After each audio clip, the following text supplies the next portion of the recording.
3 things causing illness most doctors can't treat and how to help fix it yourself. Number 1 is poor sleep. Poor sleep significantly undermines the immune system by disrupting the production and release of crucial cytokines, including interleukins and tumor necrosis factor alpha, which are essential for combating infections and inflammation. This disruption weakens the body's immune response, making individuals more susceptible to illnesses and affecting the speed of recovery when sick. This happens to me when I travel and don't get enough sleep. Next is cognitive function and mental health. We know inadequate sleep can create a lot of problems. We know it has profound effects on brain function and mental health. It disrupts memory consolidation in the hippocampus, particularly during the REM phase of sleep, leading to poor memory retention. Sleep deprivation also impairs the prefrontal cortex, responsible for executive function or decision-making and judgment, thereby increasing the likelihood of risky behaviors. Furthermore, chronic sleep disruption is closely linked to mental health disorders like depression and anxiety,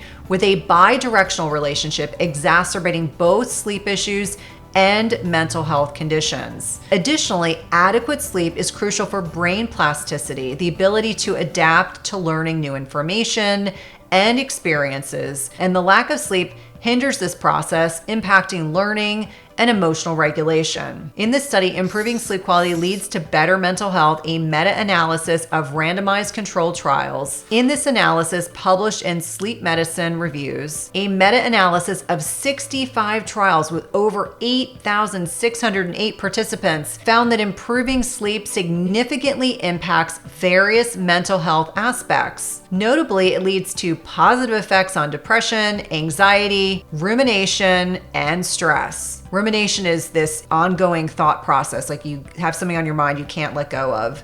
Additionally, a dose-response relationship was observed, indicating that greater improvements in sleep quality result in more substantial mental health improvements. This analysis suggests a causal relationship between sleep quality and mental health, underscoring the importance of sleep interventions in mental health services. The body's cells become more resistant to insulin, the hormone responsible for regulating blood glucose, potentially resulting in higher blood glucose levels and escalating the risk of developing type 2 diabetes, as well as other metabolic disease. Additionally, sleep deprivation disrupts the hormonal balance of ghrelin and leptin, which control hunger and satiety. I always say that when I'm sleep deprived, I don't crave broccoli and chicken. I am generally craving junk. This disruption causes an increase in ghrelin levels and a decrease in leptin levels, leading to heightened feelings of hunger. Moreover, chronic lack of sleep is associated with altered metabolism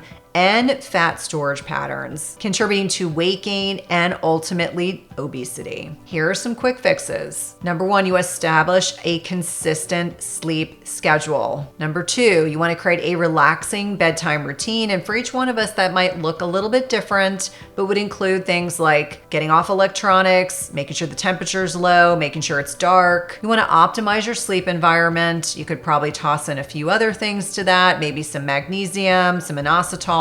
Again, limiting exposure to screens can help significantly. Next is chronic stress and anxiety. The impact on mental health goes without question and can cause neurotransmitter dysregulation, disrupting the balance of serotonin, dopamine, and norepinephrine, which are key chemicals in mood regulation, potentially leading to mood disorders such as depression and anxiety. And we really do see this in an epidemic amount, especially post-pandemic. Prolonged stress can affect the brain's structure and function, particularly in areas like the hippocampus and amygdala, which are involved in memory consolidation and also emotions. This can unfortunately result in memory challenges, increased emotional reactivity, and stronger fear responses. We know that chronic stress significantly impairs cognitive function, including attention, concentration, decision-making, and problem-solving abilities, things that adversely affect daily life and work performance. We know these can also impact cardiovascular health.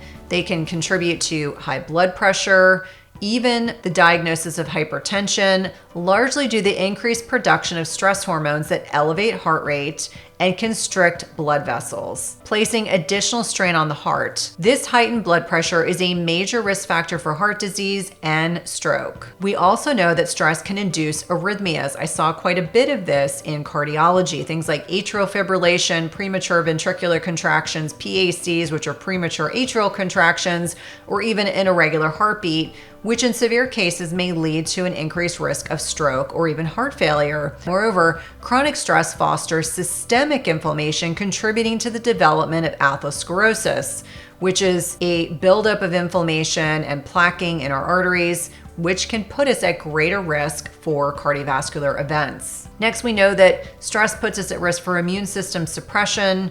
We know that stress suppresses the immune system's capability to combat antigens, leaving the body more vulnerable to infections and affecting the production and function of various white blood cells. This immune suppression also slows down the body's wound healing processes and exacerbates autoimmune diseases. Again, women represent 70% of the individuals that are diagnosed with autoimmune conditions, where the immune system attacks the body's own cells. Additionally, chronic stress induces increased levels of cytokines, promoting inflammation and leading to various health issues. In this particular study, Psychological Stress and the Human Immune System, a meta-analytic study of 30 years of inquiry. This is a review of studies over 30 years that found overwhelming evidence. They generally depress specific immune responses.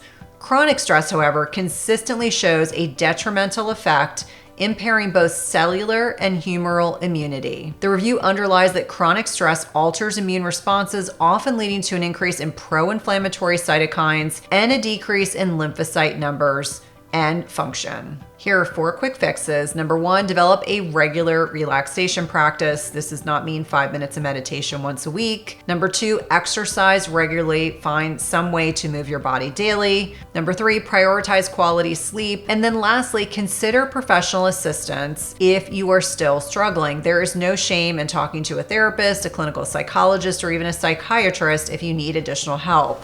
I'm interrupting this video to talk to you about my amazing Understanding Macros guide that you can grab below. It is super helpful for fully understanding protein, fat, and carbs and how you can utilize them to help support your body in perimenopause and beyond. Next are environmental toxins. We know that air pollutants like particulate matter and nitrogen dioxide can cause deep lung and bloodstream infiltration, leading to inflammation and exacerbating conditions like asthma or even chronic obstructive pulmonary disease or COPD. Cigarette smoke, including secondhand exposure, damages lung tissue and contributes to diseases such as chronic bronchitis, emphysema, and putting us at greater risk for certain types of cancers. Indoor air quality affected by mold, radon, and chemicals from building materials also plays a crucial role in respiratory health. Particularly vulnerable populations include children, the elderly, and those with pre-existing respiratory or cardiovascular disease conditions. Various environmental toxins, including asbestos, radon, and benzene, are recognized as carcinogens, capable of mutating DNA and inducing cancer.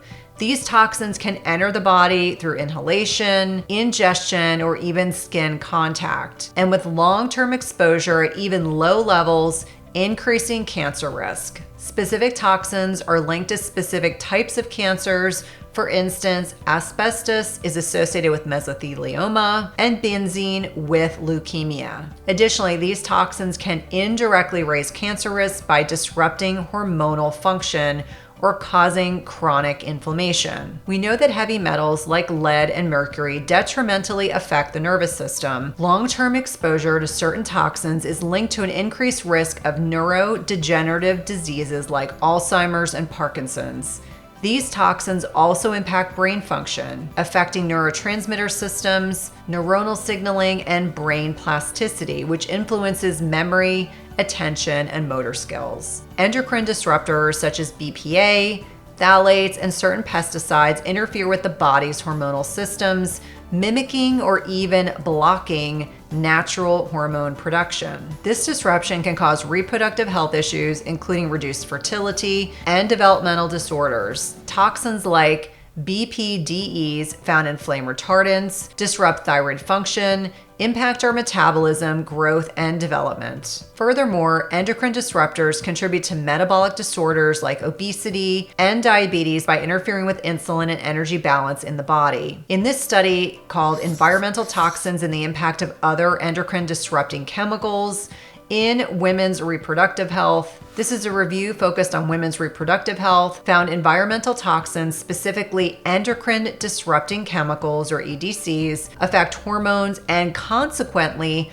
women's reproductive health. EDCs, including bisphenol, phthalates, and various pesticides, have been shown to interfere with hormonal pathways. They are linked to abnormalities in ovarian steroid genesis, the development of conditions like polycystic ovarian syndrome, and impact not only uterine but also vaginal health. The review stated various sources of environmental toxins. These include everyday items such as plastics, personal care products, industrial solvents, and pesticides. Specifically, bisphenols are commonly found in plastics, phthalates in personal care products, and various pesticides in agricultural applications. These sources are significant as they are widespread and frequently encountered in daily life, increasing the risk of exposure to these endocrine disrupting chemicals. 4 quick fixes. Number 1, improve indoor air quality. Number 2, use natural cleaning products. It's amazing how helpful just water and white vinegar can be.